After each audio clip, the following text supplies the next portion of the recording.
What's up, Taiwan? I'm Ethan Liu with news from here in Taiwan and around the world. New data shows household sizes in Taiwan are shrinking, with smaller households now in the majority for the first time. According to 2025 government data, two-person households led at more than 34%, with single-person households following at more than 17%.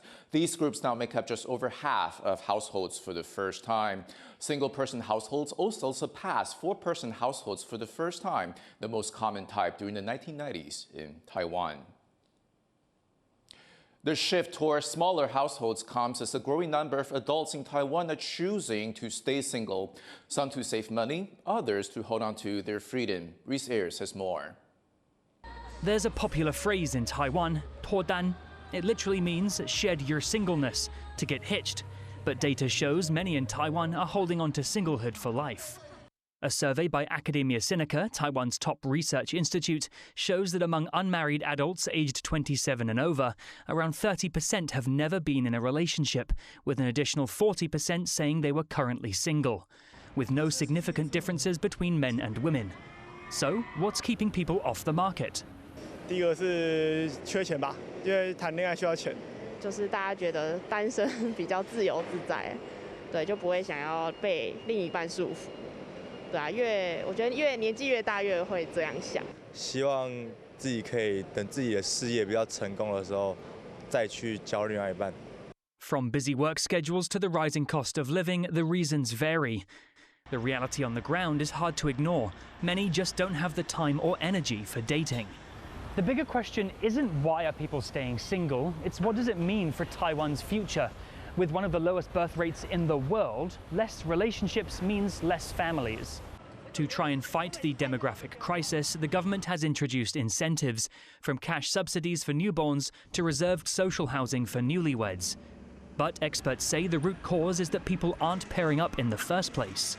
很多的婚姻让他们看起来不快乐，那么年轻，结了婚，生了孩子都被绑住，要不然就是很快就离婚了。 所以对婚姻就有恐惧。 For others, the issue isn't so much a fear of marriage, it's that marriage, or having kids, is no longer seen as essential to a fulfilling life. 真正不想结婚是年轻人对未来他有不同的看法，他会觉得我把一个人自己照顾好就好了。 As modern priorities shift, being single is no longer just a phase. For many, it's becoming a permanent way of life. Klein Wang and Reese Ayers for TaiwanPlus.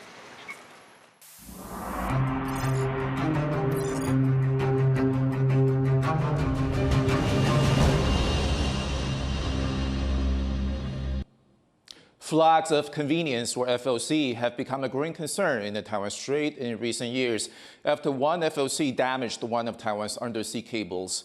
To better understand the risks these vessels pose, Katis Karanta and Alan Liu spent months investigating waters around the country, especially a cluster of ships lingering off Taiwan's southwestern waters. Here's part one of their special report. The Taiwan Strait, one of the world's busiest shipping lanes.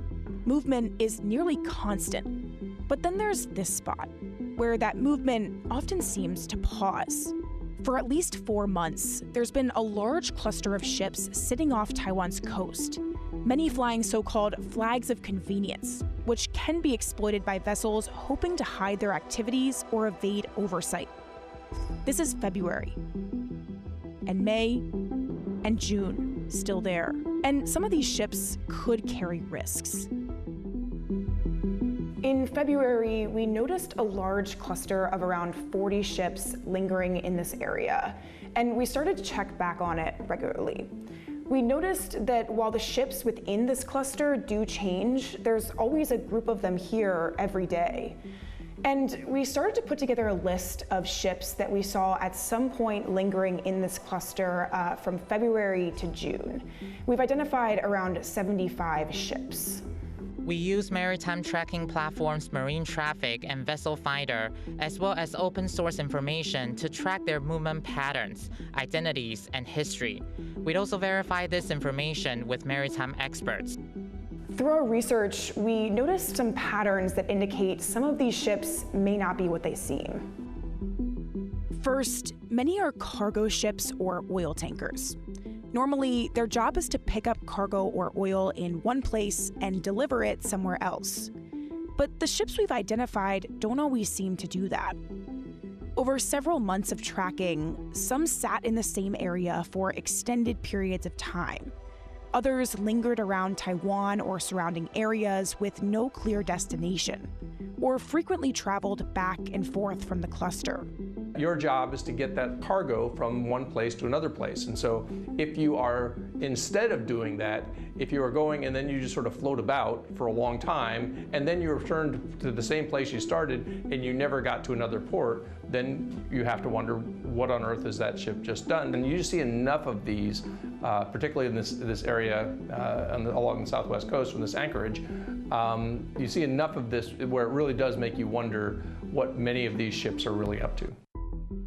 Many of these ships are registered in countries with open registries, which allow foreign-owned vessels to fly their flags, and often come with weaker oversight and lower costs, sometimes called flags of convenience, or FOCs. And the majority of these vessels have chosen FOCs found to have some of the poorest performance records. FOCs are common in global shipping, but can also be exploited for illicit activity. Flags of convenience are often used by vessels that want to hide their activities in some way, whether it's illicit fishing or potential sabotage around subsea cables, is that it's going to make it more confusing for authorities basically look into the background of these vessels. And there's not going to be a lot of oversight or support from the flag state itself. Taiwanese authorities have said ships flying FOCs impact the security of Taiwan's waters and ports, because lax regulations from their flag states mean some don't meet international safety standards. The government has also warned that some could be linked to gray zone activity against Taiwan. Other things also raise attention. 65 of the around 75 ships we've seen appear in this cluster are designated high risk by the Tokyo MOU, a regional port state control organization that ranks ships on things like the number of problems discovered during inspections and how many times they've been detained. The majority are 30 years old or older, and ships involved in illicit activity are often aging. 3 are linked to evasion of UN regulations on North Korea, either suspected of violating UN bans on the country or identified by a UN panel of experts as allegedly involved in transporting illicit oil there. 1 is barred from Taiwan's international commercial ports due to national security concerns. And 2 have come under scrutiny after sailing near Taiwan's undersea cables, digital lifelines for the country. They include this cargo ship, the Baoshun. The Financial Times reported it was on a blacklist of Chinese-owned ships flying FOCs that Taiwan closely tracks and was considered a threat to the country. Starboard Maritime Intelligence shows that in parts of 2024 and early 2025, the vessel sailed near areas where undersea cables lie. In early 2025, it was boarded and investigated twice by Taiwan's Coast Guard, which ordered it to move outside Taiwan's contiguous zone. Instead, later that year, it got a new name and a new flag, and under this modified identity, has continued to sail around Taiwan, including appearing several times in the cluster. The cargo ship Changshun was also spotted sailing in the area of undersea cables around last February, reported by local media and pointed out by Taiwan's ruling party. Amid scrutiny, the ship's identity quickly changed. It entered a Taiwanese port under a new name and a new flag, which it likely wasn't legitimately registered to because Sint Maarten doesn't have an international flag registry. Since then, there have been several more changes of its flag, name, or ownership. Analysts say this can be a tactic to make a ship harder to keep track of, helping obscure its activities. In recent months, it's continued to linger near Taiwan, appearing to spend much of its time in or near the cluster. That was part 1 of a special TaiwanPlus report. In part 2, our reporters find out how Taiwan's Coast Guard responds to foreign flagged vessels that could threaten the country's undersea cables.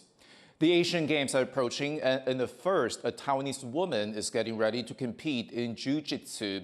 Shen Yuqing spoke with our reporter Bryn Thomas about representing Taiwan and paving the way for women in the sport. Shen Yuqing, aka Bella, is treading a new path for women in Taiwan, one that's leading her onto the mats in Japan. After years of training and competition, she'll soon be the first Taiwanese woman to compete in Brazilian Jiu-Jitsu in the Asian Games. 练着之后就开始参加比赛，然后也觉得自己对选手这一条路开始产生兴趣，所以就很荣幸的可以站上这一次的亚运。对。 Shen hails from Tainan in southern Taiwan and began her career training near her home and soon fell in love with a sport where technique trumps brute strength. 说已经是算是年龄比较高一点点，有些时候梦想就是梦想很慢实现，但是这是一个很难得、很需要好好把握的机会。 Although competitors can win a jiu-jitsu match by controlling dominant positions, the ultimate objective is forcing a submission through joint locks or strangulation. The intense physical friction, heavy body contact, sweat, and grueling training can present a high barrier to entry. As with most combat sports, jiu-jitsu remains heavily male-dominated, but female athletes like Shen are a growing presence in Taiwan's quickly growing scene. 那这不只代表呢，在台湾练柔术的女性人口到达一定程度，而且在专业技术上也已经到达了亚洲顶尖的一个竞技水准。柔术是一个用技术、用技巧去磨练的一个运动，所以呢，女性呢不会让男性专美于前，他们靠着自己的累积的经验跟智慧，自己专属的一片天地。 Ahead of the Asian Games, Shen and Taiwan's national team, which includes several up-and-coming women, are training at UFC Gym in Taipei, honing their skills before stepping onto the world stage.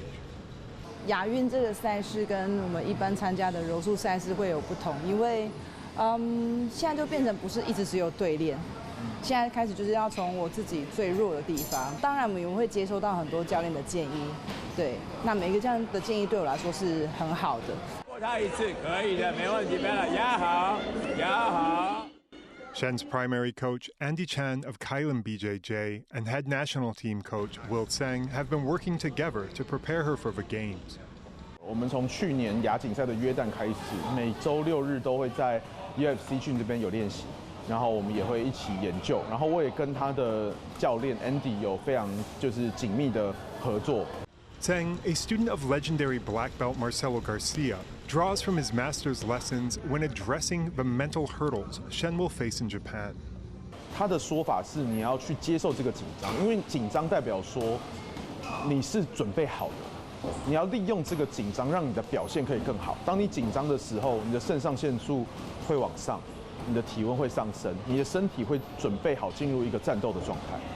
Shen Yuqing appears composed in the run-up to the Games, lifting and rolling and alternating hard and soft days, ready to take on her opponents and carry the flag for Taiwanese women in the sport. 当然，你说跟男性运动员比较的话，柔术的女生还是相对的能见度比较少一点点，对，所以我觉得。如果能透过这一次我站上亚运的舞台，如果能让更多的女生喜欢跟加入的话，那我觉得这是一件很有意义的事情。In late September, Shen will step onto the mats at the Aichi Budokan to take her shot. It's a chance to represent her country, inspire Taiwan's growing population of female martial artists, and live out her dream. 我觉得它不是压力，对，因为我觉得就是一个机会。 对，就是 it's my dream. Yeah. Eason Chen and Bryn Thomas for TaiwanPlus. Thank you for watching What's Up Taiwan. You can visit the TaiwanPlus website or follow our social media for more stories from Taiwan and around the world. Finally, let's enjoy the sounds of a Taiwanese classical saxophone. I'm Ethan Liu. Take care, and I'll see you next time.